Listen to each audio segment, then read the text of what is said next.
Hey, Steve Stretsky here, as always, the Canadian real estate market update with a particular focus on Vancouver. If you get any sort of value or entertainment out of these videos, all I ask you, hit thumbs up and subscribe. Questions, comments, put those below. If you haven't noticed, we have a new background for the new year. I think it's symbolic of what this channel aims to do, which is bring the bulls and the bears together in a healthy debate in the comment section. So fire away. As we enter this new year, again, as we continue to sort of monitor what's happening in the global economy and how that might impact us more locally or domestically here in Canada.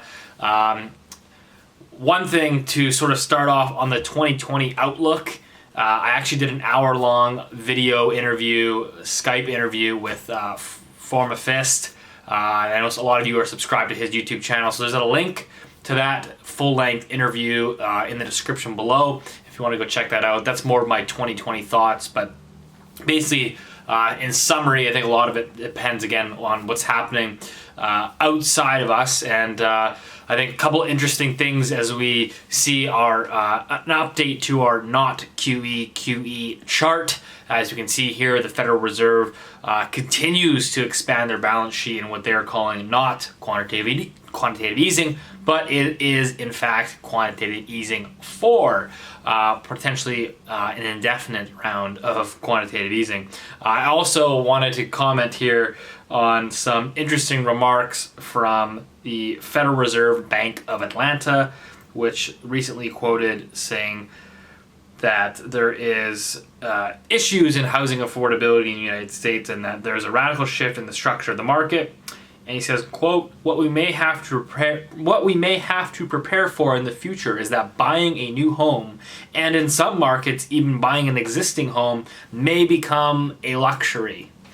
So that is from one of the heads there at the Federal Reserve. Thank you to these central banks for keeping rates so low and facilitating egregious asset inflation, or as Jim Grant likes to call it, fictitious wealth. So that's the current environment that we live in today. Basically, the stimulation through central bank easing through monetary policy is basically the transmission mechanism is facilitated through financial markets, in particular real estate and the stock market. Stock market obviously continues to print new highs despite economic data which continues to roll over. There's a good chart here on the ISM data which recently just came out, again pointing to, I think it's the lowest print since 2009. But that's kind of the environment that we're in today, so we're going to keep an eye on that moving into 2020. Other than that, overall pretty tame here in Canada. Vancouver, nice rebound to end the year in sales figures. But overall, I think it's a market that's still basically trying to figure itself out. There's hot parts of the market, and there's really still quite a few soft patches of the market. I think the pre-sale space is still soft. Again, we'll see a lot more discounts and incentives ramping up here into Chinese New Year.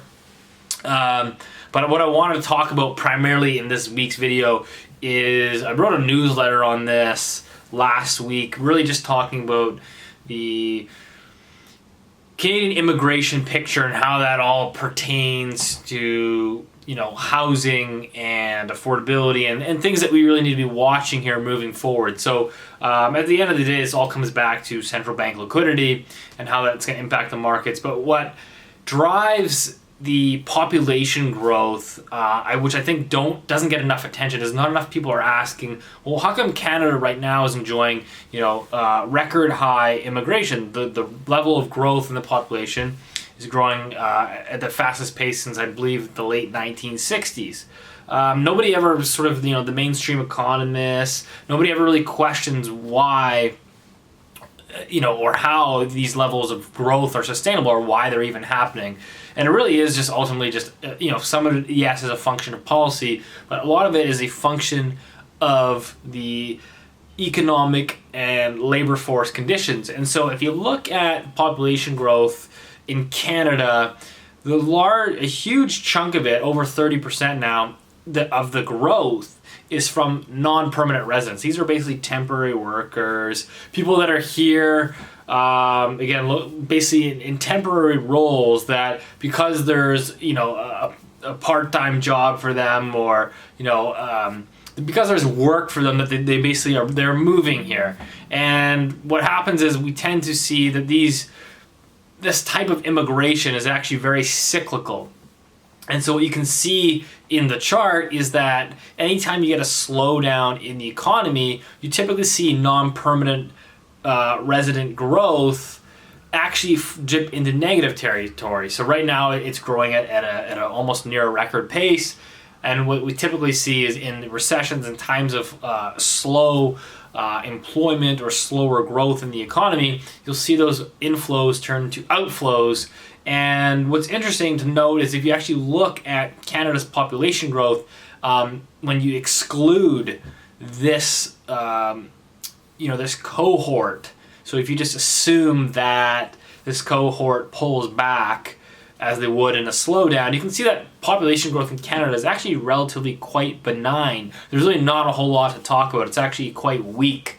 And so I think that's important because ultimately, and Ray Dalio has written a lot of pieces on this. There's been some research papers from the OECD, which basically shows and talks about the cyclicality of immigration, how they typically prone. They're more prone to the business cycle, particularly as it pertains to jobs that are in the cyclical parts of the economy, particularly as housing is a prime example. You tend to see a lot of immigrant workers, temporary workers coming in and getting jobs in the construction space, because typically speaking, when your economy is growing and you have this robust economy, low unemployment rates, etc., that typically is hand in hand with a strong housing market. I mean, housing, as they say, housing is the business cycle.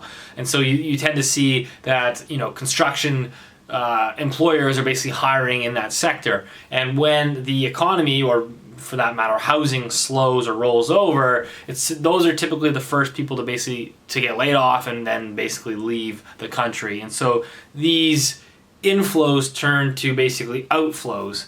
Now, again, that's not to say that is imminent, but basically what it means is that you need to watch the strength of the labor market, which is basically whatever happens to the economy, this population growth, we have to understand, is ultimately cyclical, which, again, to ultimately summarize and say, well, okay, what does this necessarily all matter, is you have to keep in mind that all the home builders are basically building on the assumption that, okay, right now we have no supply, we need to build more, we are undersupplied, and that's certainly a valid argument. However, it's also based on the linear assumption that the population growth is going to continue at the pace that it's growing, or that this level is a sustainable level.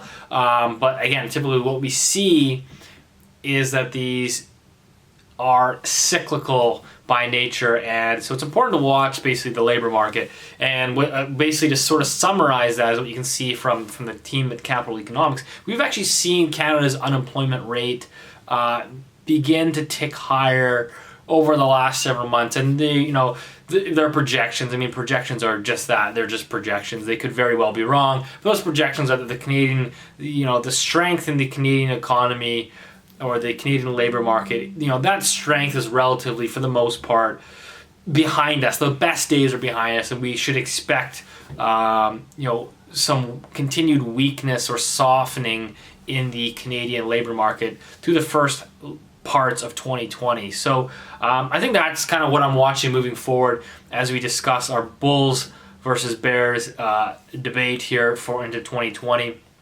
If you were to assume that all things were flat and equal this year, when we had no really real change, I suspect that you'll probably see a relatively benign market. I think that it's going to be kind of a flat, boring market. But if those conditions change, be it liquidity conditions or economic business cycle conditions, then of course, the questions, that those sort of forecasts begin to change. So that's really all I have this week. I think that kind of slower news week as we get into the new year, people off work, etc. But we're going to start to see, I think, a lot more A lot more happening here over the next month or two as we start to get into, I think, what's going to be a very interesting 2020 in general. So hope that helped. Otherwise, see you next week.